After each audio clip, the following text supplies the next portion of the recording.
Telugu Desam party 2 రోజుల మహానాడు కార్యక్రమంలో భాగంగా గురజాల నియోజకవర్గం పిడుగురాళ్ల పట్టణంలో తొలి రోజు వేడుకలు ఘనంగా నిర్వహించారు. జానపాడు రోడ్లోని శుభమస్తు కళ్యాణ మండపంలో 10వ క్లస్టర్ పరిధిలో నిర్వహించిన ఈ కార్యక్రమంలో గురజాల ఎమ్మెల్యే ఎరపతినేని శ్రీనివాసరావు, తిరుమల తిరుపతి దేవస్థానం బోర్డు సభ్యులు జంగా కృష్ణమూర్తి పాల్గొన్నారు. ఈ సందర్భంగా పార్టీ వ్యవస్థాపకుడు, విశ్వవిఖ్యాత నట సార్వభౌమ నందమూరి తారక రామారావు ప్రతిమకు పూలమాలలు వేసి ఘన నివాళులర్పించారు.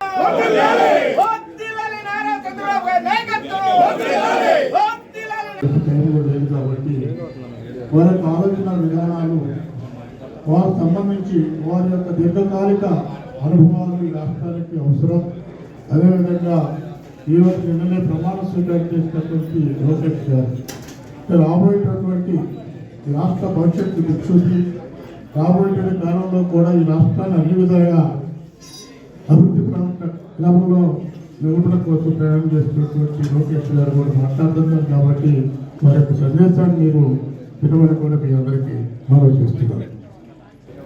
ఒక రకంగా చూస్తే నందమూరి తారక రామారావు గారు పెట్టిన ఈ పార్టీ ప్రతి సంవత్సరం కూడా నియోజకవర్గ మహానాడు, జిల్లా మహానాడు, అదేవిధంగా రాష్ట్ర స్థాయిలో మహానాడు కార్యక్రమం మనం ఎప్పుడు కూడా జరుపుకుంటున్నాం. కానీ ఈరోజున్న ప్రత్యేకమైన పరిస్థితుల్లో ఈ మహానాడు యొక్క కొత్త తరహాలో క్లస్టర్ వైజ్గా కూడా జరుపుకునేదానికి మొట్టమొదటిసారిగా ఈరోజు మనం ఈ కార్యక్రమానికి నాంది పలికాం. ఈ కార్యక్రమంలో ఈరోజు ముఖ్య అతిథిగా పాల్గొన్న గౌరవనీయులు TTD board member Janga Krishnamurthy గారు, అదేవిధంగా పులిపూరి కాంతారావు గారు, Nagarjuna Sagar project committee chairman, అదేవిధంగా టౌన్ పార్టీ అధ్యక్షులు చందన గారు, ఎంఆర్ అల్లే గారు, సీత గారు, నిలమల గారు, ఈ కార్యక్రమానికి వచ్చేసిన మార్కెట్ చైర్మన్ భైరవ్ గారు, మిగతా పెద్దలు బాబాబు గారు. మే 27, 28 ప్రతి సంవత్సరం కూడా రేపు అన్నగారి జన్మదినం, అన్న నందమూరి తారక రామారావు గారి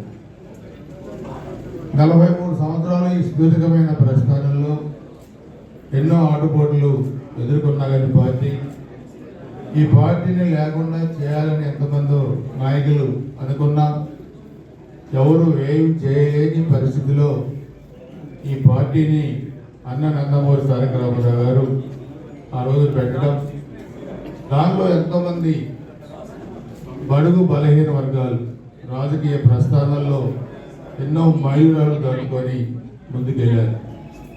ఈ పార్టీ పుట్టికి ఒక సంచలనం. పార్టీ పుట్టిన 9 నెలల కాలంలోనే పార్టీ అధికారంలోకి వచ్చింది.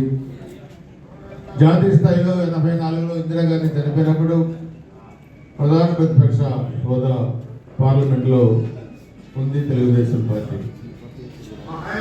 1924 మధ్య మనం చూసాం ఒక అరాచకమైన పరిపాలన, రాష్ట్రంలో వైసీపీ పరిపాలన. అక్కడి నుంచి మనం ఎంతోమంది కార్యకర్తలు పోగొట్టుకున్న అందరూ